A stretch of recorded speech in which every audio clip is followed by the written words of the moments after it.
Hello everyone, అందరూ prawns fry ఎక్కువ తింటూ ఉంటారు, కానీ ప్రాన్స్ పులుసు తినుంటారా? నేనైతే ఫస్ట్ టైం చేస్తున్నాను, కానీ పర్ఫెక్ట్ వచ్చింది. అది మీకు కూడా ఒకసారి షేర్ చేస్తే ట్రై చేస్తారు కదా అని చేస్తున్నాను. మాకైతే ఇక్కడ రొయ్యలు ఇట్లా ఫ్రోజన్ దొరుకుతాయి, లైవ్ కూడా దొరుకుతాయి. కాకపోతే నేను అసలు తింటమే తక్కువ, అంత స్మెల్ వచ్చే నా వల్ల కాదు. ఇంకొక టిప్ ఏంటంటే, మనకి రొయ్యలు ఎప్పుడు స్మెల్ రాకుండా ఉండాలి అంటే మాత్రం ఇట్లా ఫస్ట్ ఒక ప్యాన్ తీసుకొని దాంట్లోకి రొయ్యలు అండ్ దాంట్లో ఉప్పు, కారం, పసుపు, కొంచెం ఆయిల్ వేయగానే మనకి ఆటోమేటిక్గా వాటర్ అనేది, ఆ రొయ్యల్లో ఉన్న వాటర్ అనేది బయటకు వచ్చేస్తూ ఉంటుంది. అండ్ వాసన కూడా అసలు ఏముండదు, చాలా న్యాచురల్గా అనిపిస్తుంది నాకైతే.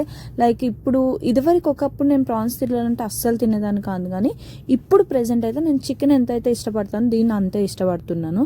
చూసారు కదా, మనం ఉన్న కొద్దిగా వాటర్ అంతా ఇంకిపోయిన దాకైతే ఉంచుకోవాలి. మనకి ఇది మరీ ఎక్కువ ఫ్రై అవ్వాల్సిన అవసరం లేదు. మనం ఫ్రై కర్రీ చేసేటప్పుడు కొంచెం ఫ్రై చేసుకుంటాం కాబట్టి ఇదైతే అవసరం లేదు. కొంచెం అంతా ఇట్లా రౌండ్గా అయిపోతాయి కదా, చిన్నగా మనకు సరిపోతాయి. నేనైతే మీడియం స్ట్రింప్ అయితే తీసుకున్నాను. అదే ప్యాన్లో నేను మళ్ళీ ఆయిల్ పోస్ట్ చేసుకున్నాను. కావాలంటే మీరు వేరే ప్యాన్ కూడా యూస్ చేయొచ్చు, బట్ ఎందుకండి ఇన్ని ప్యాన్లు కనుక్కోవటం, ఉన్న దాంతో చేసుకుంటే అయిపోతుంది. అదే బాండీలో మొత్తం అంతా అయిపోయేటట్టు చేసుకుందాము. సేమ్ చూపించినట్టు ఆనియన్స్, పచ్చిమిర్చి వేసి కలుపుకొని దాంట్లో కొంచెం పసుపు, ఉప్పు వేసుకొని కలుపుకోవాలి.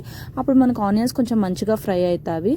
ఆనియన్స్ ఏం మీకు మరీ అసలు ఇట్లా ఫ్రై అయ్యేటట్లు ఏం అవసరం లేదు. ఇది పులుసు కూర కాబట్టి మనకి మీడియం అయితే సరిపోతుంది. దీంట్లోనే అల్లం వెల్లుల్లి పేస్ట్ కొంచెం మనకి ఒక 70% కుక్ అయిపోయాయి అన్న తర్వాత మనం దీంట్లోకి టమాటా పేస్ట్ అండి, మీకు ఎంత గ్రేవీ అయితే కావాలో అంత మీరు చేసుకుంటే సరిపోతుంది. దీనికి పర్టికులర్గా ఇంతే టమాటోస్ వాడాలనేది అయితే ఏం లేదు. మీకు గ్రేవీ ఎక్కువ కావాలంటే ఒక టమాటా ఎక్కువ వేసుకున్నా కానీ పర్లేదు. అలా మంచిగా కలిపేసేసుకుంది కదా. టొమాటోస్ వేసుకొని ఇంత టైం అయింది, కొంచెం మీకు ఆయిల్ పైకి తెలుతుంది అన్న టైంలోనే కొంచెం దాంట్లోకి కారం, ఉప్పు కూడా ఉప్పు చూసుకొని వేసుకోండి. ఎందుకంటే మీరు ఇందాక ప్రాన్లో కూడా ఉప్పు అవి వేశారు కాబట్టి కొంచెం తగ్గించి వేసుకోండి. కావాలంటే సరిపోకపోతే మళ్ళీ లాస్ట్కి వేసుకోవచ్చు, ప్రాబ్లం లేదు. అలా కలిపేసిన తర్వాత కొంచెం వేగింది అన్న తర్వాత మనం వాటర్ కొంచెం యాడ్ చేసుకొని, మరీ ఎక్కువ కాదు, కొంచెం యాడ్ చేసుకొని ఏదైతే మనం రొయ్యలు వేయించి పెట్టుకున్నామో అవి తీసుకొచ్చి దీంట్లో వేసేసుకోవటమే. వేసుకున్న తర్వాత ఒక 5 minutes కొంచెం ముక్కలు దాంట్లో ఉన్న తర్వాత వాటర్ పోయాలి. నేను ఇక్కడ కొంచెం ఫాస్ట్ ఫార్వర్డ్ చేశాను కాబట్టి మీకు అన్ని ఫాస్ట్గా అనిపిస్తున్నాయి, కానీ నేనైతే కొంచెం వేయించుకున్నాను. ఇవన్నీ వేసిన తర్వాత మనం జస్ట్ మన టేస్ట్కి తగ్గట్టు ఏమైనా ఉప్పు తగ్గినా, కారం తగ్గినా కూడా ఇప్పుడు కూడా యాడ్ చేసుకోవచ్చు.